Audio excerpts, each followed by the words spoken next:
Saludos amigos, gracias por la amabilidad de la compañía. Soy Cristino del Castillo y me complace darles la más cordial bienvenida.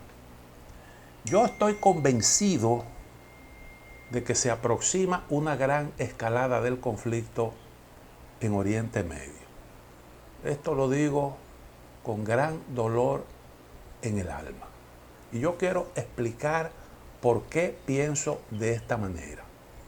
Pero antes de entrar concretamente en ese aspecto, permítanme un poco poner en contexto, dibujar el contexto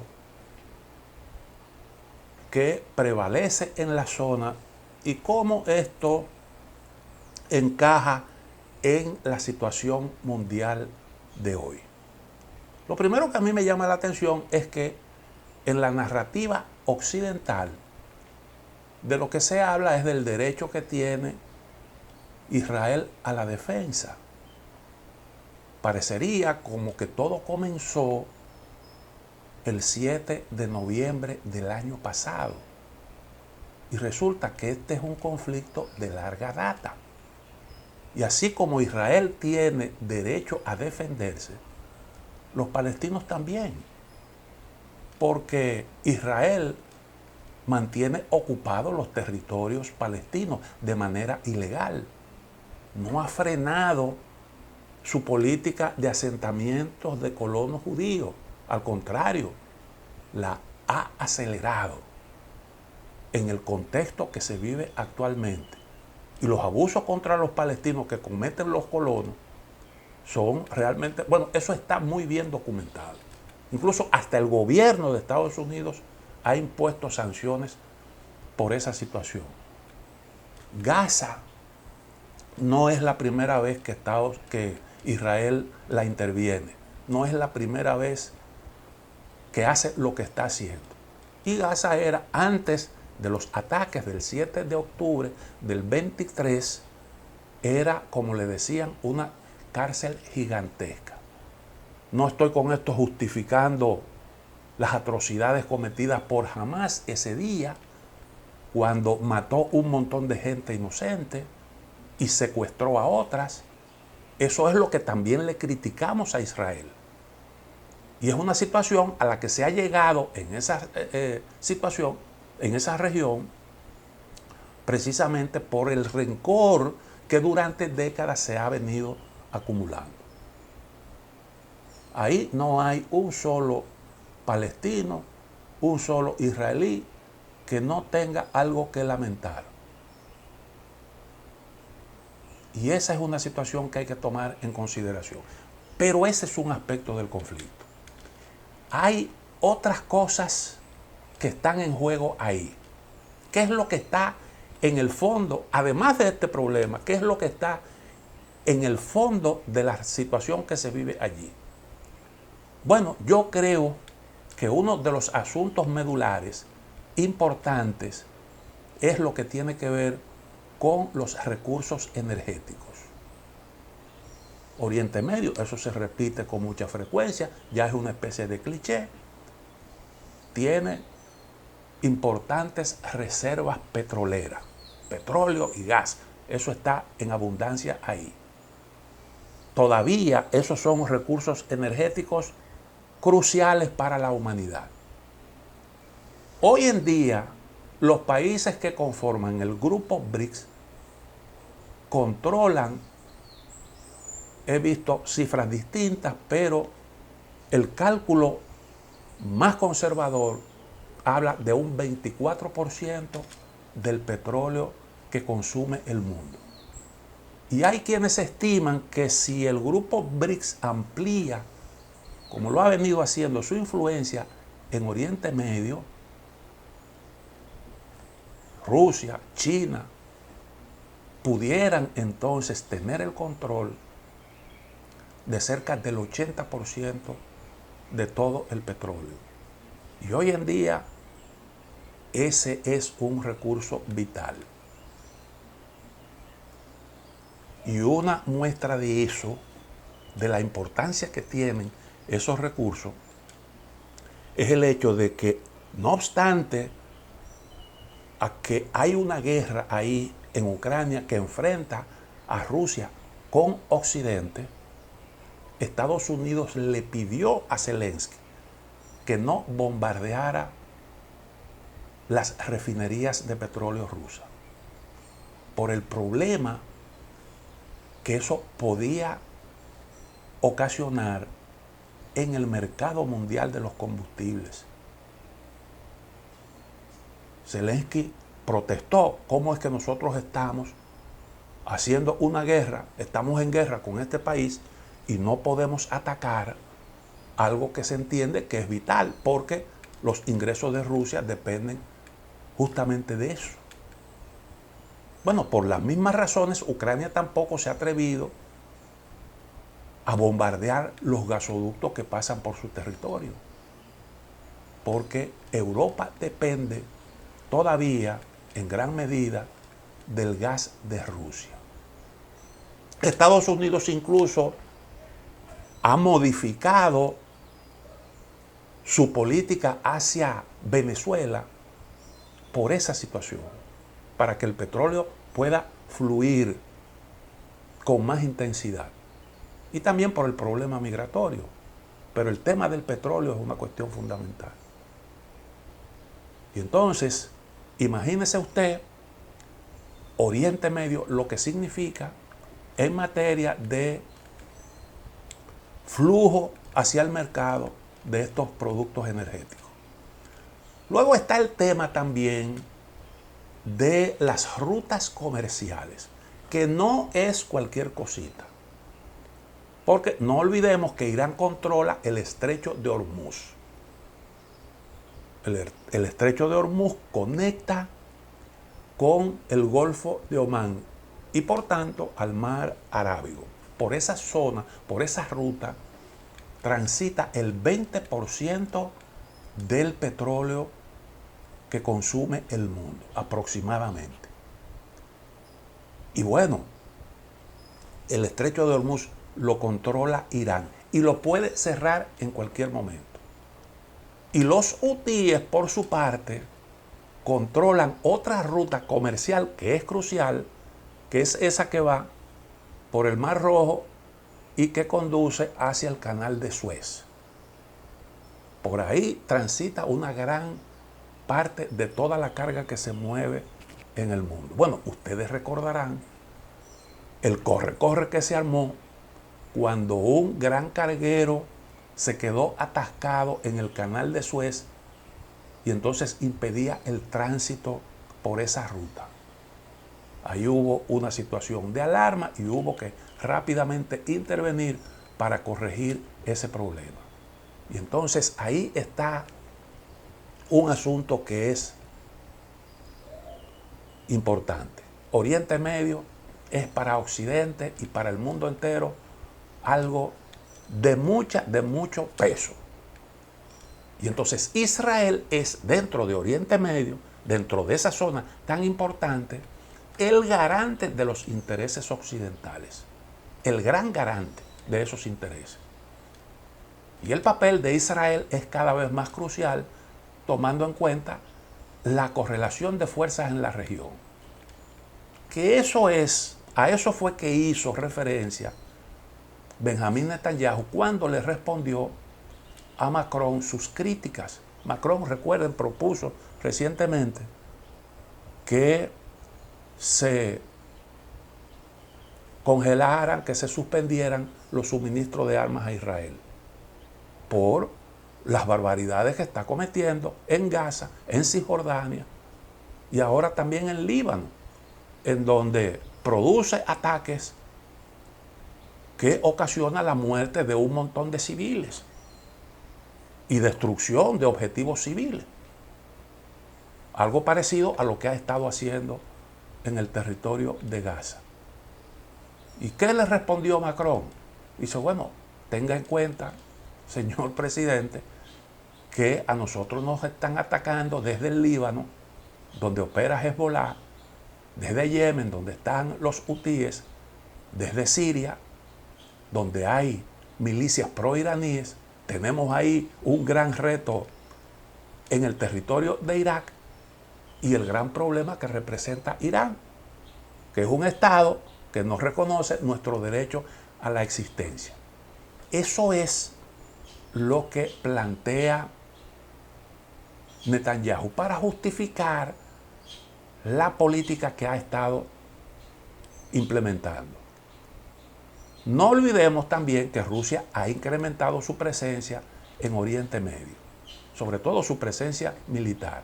Irán y Rusia son el principal sostén del gobierno de Bashar al-Assad en Siria.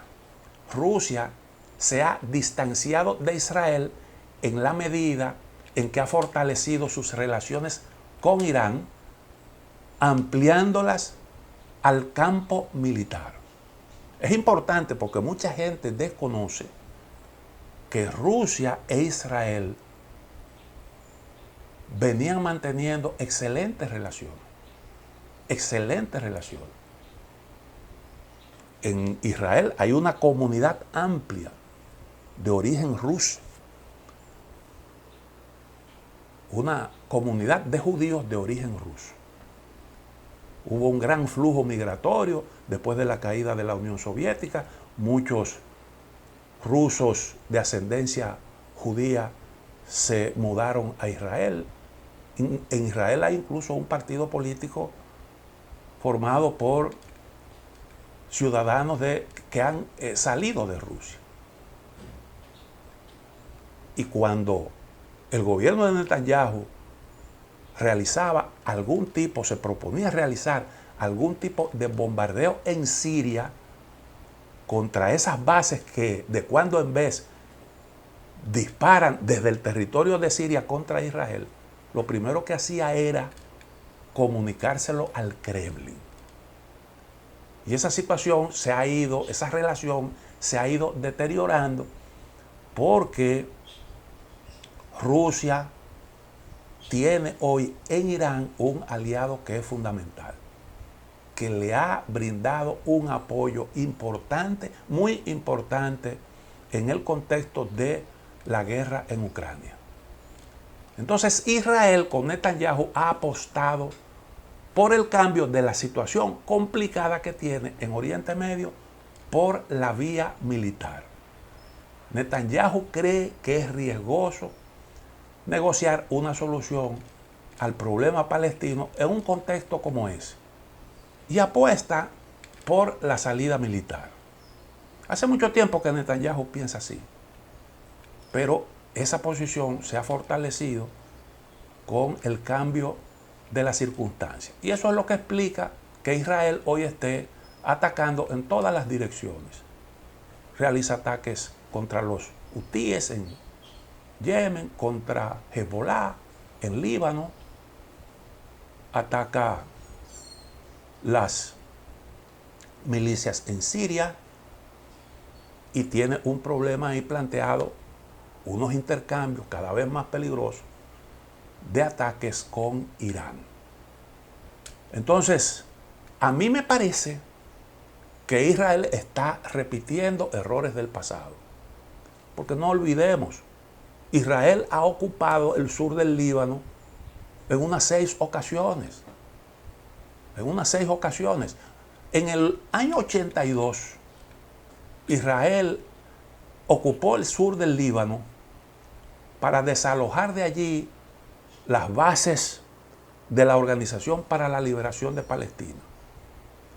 Recuerden, la OLP fue desalojada del territorio de Jordania con la ayuda de Estados Unidos y entonces se establecieron ahí en el sur del Líbano. 18 años después, porque esa intervención que comenzó en el 82 terminó en el 2000,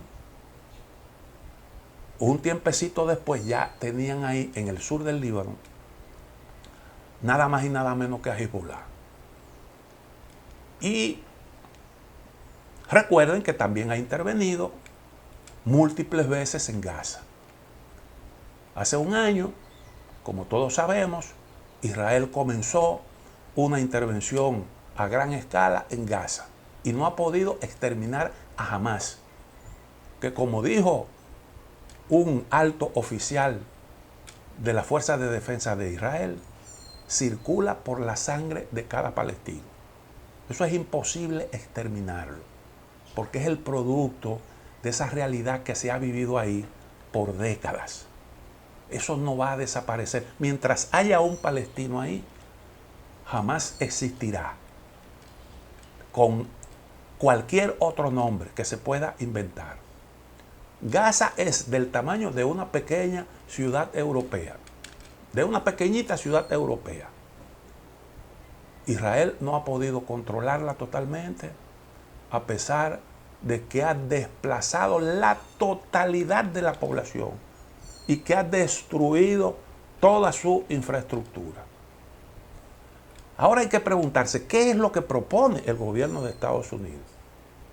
Hay quienes dicen, bueno, hay un discurso de la administración Biden que le pide un alto al fuego a Israel, que cesen los bombardeos, que se evite la escalada, que no ataquen objetivos que son críticos, pero en la práctica ha estado respaldando a Israel.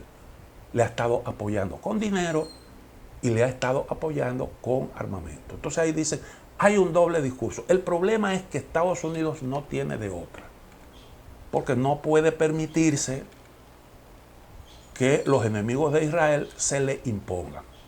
Porque como dije, el garante de los intereses occidentales en Oriente Medio es Israel. Yo creo que la administración Biden hubiese querido algo distinto a lo que hoy está haciendo Netanyahu, pero no ha tenido realmente de otra. ¿Y qué es lo que ellos proponen? ¿Qué es lo que plantea la administración Biden? Que en esto tiene contradicciones con el enfoque de Donald Trump. ¿Qué es lo que plantean? Bueno, lo primero es que plantean no la escalada, sino un entendimiento con Irán, que evite que Irán se haga con el control de armas nucleares, que de alguna forma se restablezca lo que se pactó para que Irán permita un sistema de vigilancia de sus instalaciones nucleares y evitar así que se desarrollen armas nucleares. Al mismo tiempo, aplicando un paquete de sanciones que evite que Israel, que Irán, su economía se haga potente y que también disponga de los recursos necesarios para ampliar su poderío militar. Eso por una parte. Por otra parte, también plantea un acercamiento de los países árabes con Israel. Crear un mecanismo de defensa conjunto parecido a la OTAN y por esa vía entonces aislar a Irán. Pero para lograr eso, y ya se habían logrado algunos avances, para lograr eso es menester resolver el problema palestino. Ya los países árabes lo han planteado. Nosotros no podemos negociar con Israel mientras se esté protagonizando eso que estamos viendo. Y además de eso, el señor Netanyahu no es para nosotros un interlocutor válido por todos los abusos que ha cometido. Además de eso, como una manera de promover la cooperación, los nexos económicos y la amistad entre los países árabes e Israel, ellos proponen el denominado proyecto IME, que es la ruta que enlazaría India, los países árabes con Israel y además de eso Europa. Y entonces esa ruta, que incluye carreteras, vía férrea, una vía marítima, sobre todo esa que conecta a India con los países, con Oriente Medio, y entonces eso sería una alternativa a esa ruta que va por el Mar Rojo y que sigue hasta el Canal de Suez y de ahí conecta con Europa, el resto del mundo. Una alternativa a eso. Y además de eso, operaría también como ruta alternativa al estrecho de Hormuz. Y ese es un proyecto importante con el que también Estados Unidos persigue atraerse a India. Porque India tiene ahí un gran interés. Para India eso sería importante. Concretizar ese proyecto conlleva un gasto grande, pero eso se ha planteado como una opción y como una alternativa también al proyecto chino de la ruta de la seda. Ese sería un buen caramelo para afianzar la influencia occidental en la región de Oriente Medio. Entonces, en el contexto actual, las cosas lamentablemente se han complicado.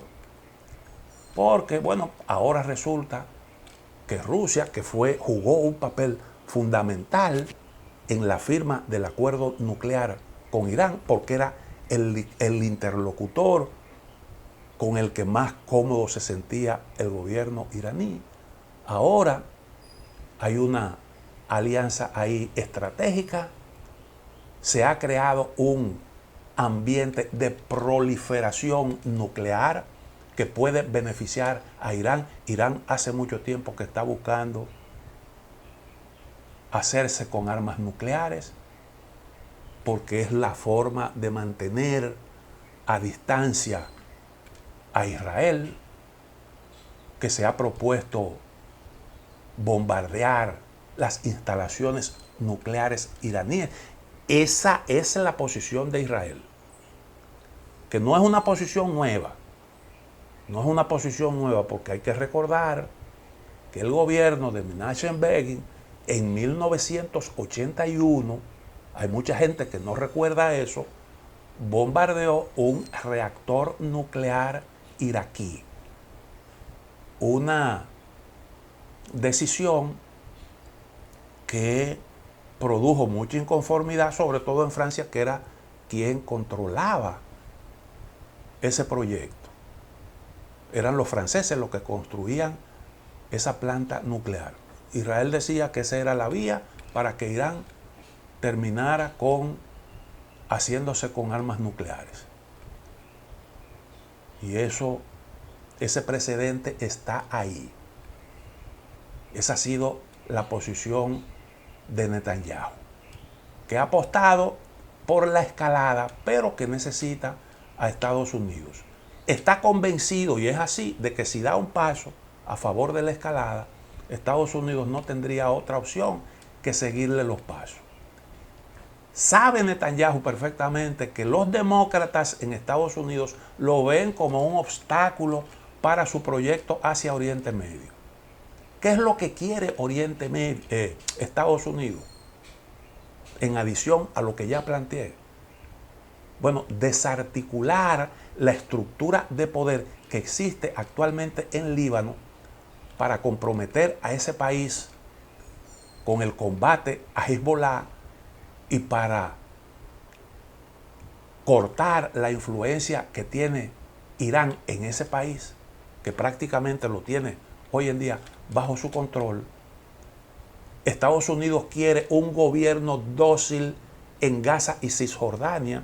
Todavía no se ha comenzado a discutir cómo se gestionarían esos territorios, pero ya Estados Unidos dejó claro ese propósito. Incluso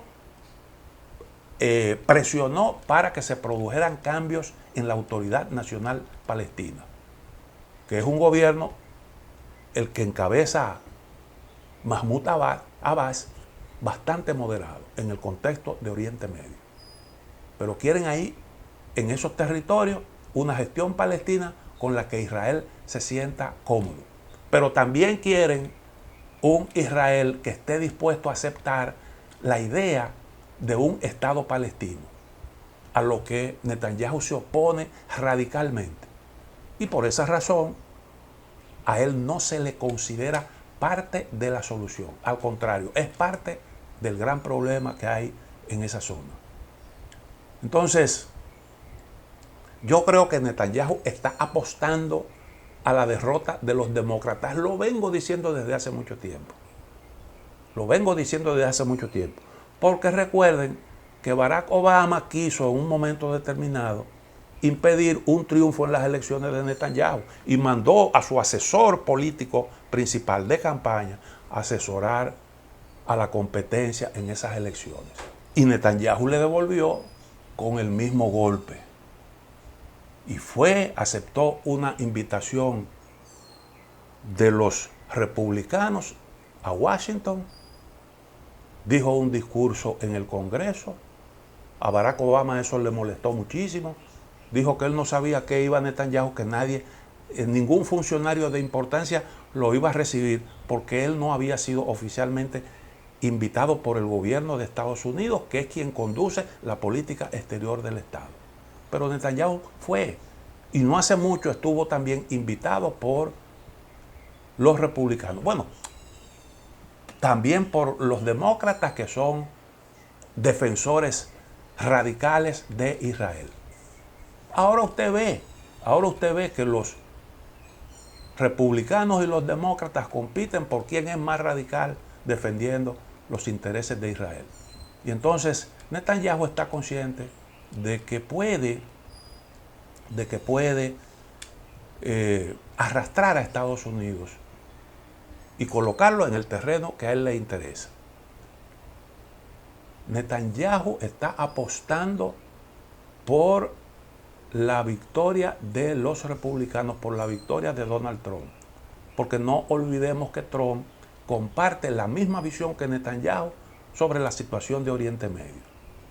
Trump anuló el acuerdo nuclear con Irán, le cortó la ayuda a los palestinos, reconoció como israelíes las alturas del Golán, que son propiedad de Siria, trasladó a Jerusalén la embajada de Estados Unidos en Israel y ordenó la muerte de Qasem Soleimani, aquel general iraní que era el jefe de las fuerzas Quds, de las fuerzas especiales de Irán, con una influencia tremenda en ese país.